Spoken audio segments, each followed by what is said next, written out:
เคยมีคนขอให้กิฟทำคลิป one day with กิฟลีหรือว่าวันหนึ่งเนี่ยกิฟทำอะไรบ้างซึ่งกิฟไม่ได้ทำสักทีเพราะว่ากิฟรู้สึกว่าชีวิตแต่ละวันของกิฟเนี่ยมันน่าเบื่อมากนานๆทีจะได้ออกไปทำนู่นทำนี่ที่มันแบบว่าดูตื่นเต้นหน่อยแต่ว่าไหนๆก็ไหนๆและขอลองดูหน่อยแล้วกันและนี่คือ1วันของกิฟใน30วินาที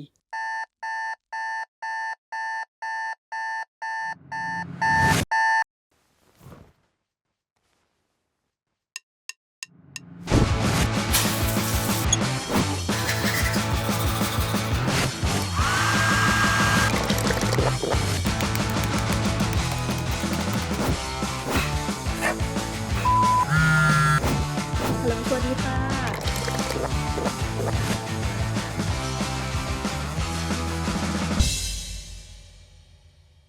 แต่คลิปนี้ก็เร็วเกินจริงไปเยอะนะปกติจะทำตัวเหมือนสล็อต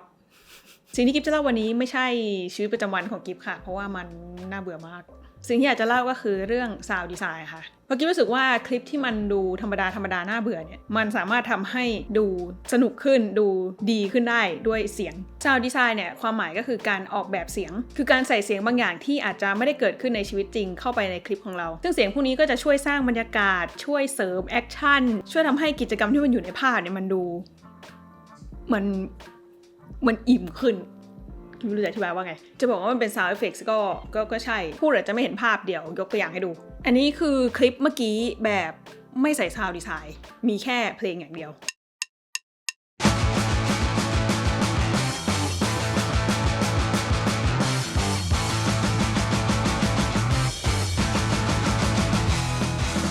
ส่วนอันนี้คือคลิปแบบไม่ใส่เพลงใส่แค่ sound design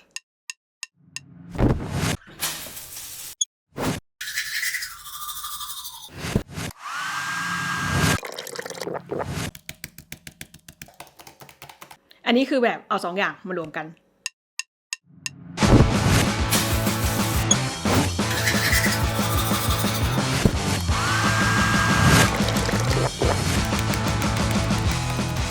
ยิปเคยทำคลิปเรื่องเลือกเพลงไปแล้วรอบนี้มาพูดเรื่องsound designกันบ้างเดี๋ยวจะยกตัวอย่างให้ดูด้วยอีคลิป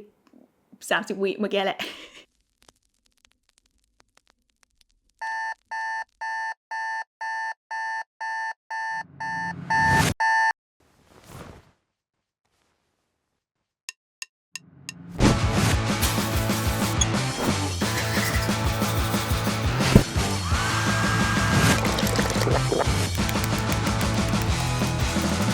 อันนี้กิฟตั้งใจให้เสียงนาฬิกาปลุกมันเริ่มก่อนคลิปนิดนึงเพื่อที่เหมือนจะ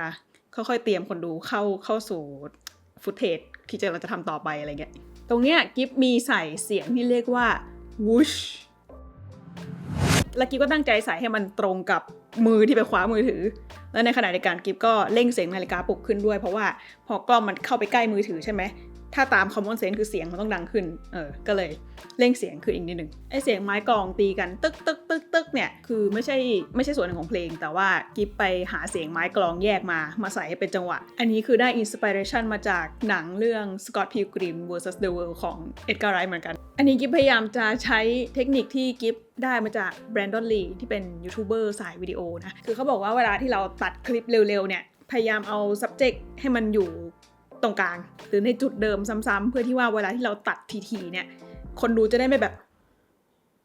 ตาลายไม่รู้จะมองอะไรนึกออกไหมอันเนี้ยซูมให้ดู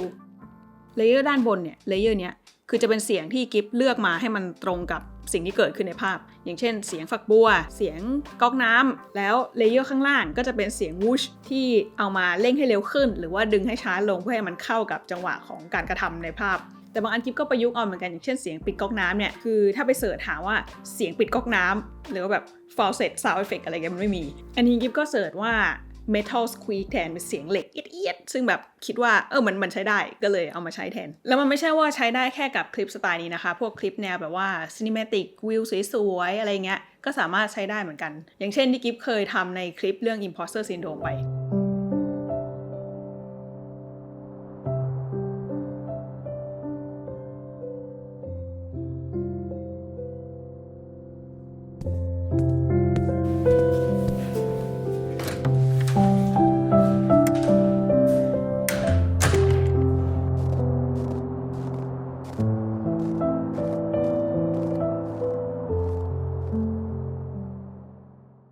บางคนอาจจะสงสัยว่ากิฟไปหาเพลงหา sound effects อะไรพวกนี้มาจากไหนกิฟเอามาจากเว็บ Epidemic Sound ค่ะเว็บนี้เป็นเว็บที่กิฟใช้มาตั้งแต่คลิปแรกสุดของเพจจนถึงทุกวันนี้ก็ยังใช้อยู่ Epidemic Sound เนี่ยคือเว็บไซต์เพลงและ sound effect สำหรับงานวิดีโองานคอนเทนต์แล้วก็งานโปรดักชันต่างๆเขามีเพลงมากกว่า 30,000 เพลง sound effects อีก 90,000 กว่าเสียงแล้วก็เป็นของคุณภาพดีๆทั้งนั้นแล้วเขาก็อัปเดตเพลงใหม่ๆทุกสัปดาห์ด้วยคือใช้ได้ไม่จบไม่สิ้นที่กิฟชอบมากก็คือปุ่ม Find Similar หรือว่าหาเพลงที่คล้ายๆกันบางทีแบบเราเจอเพลงนึงที่มันแบบมัน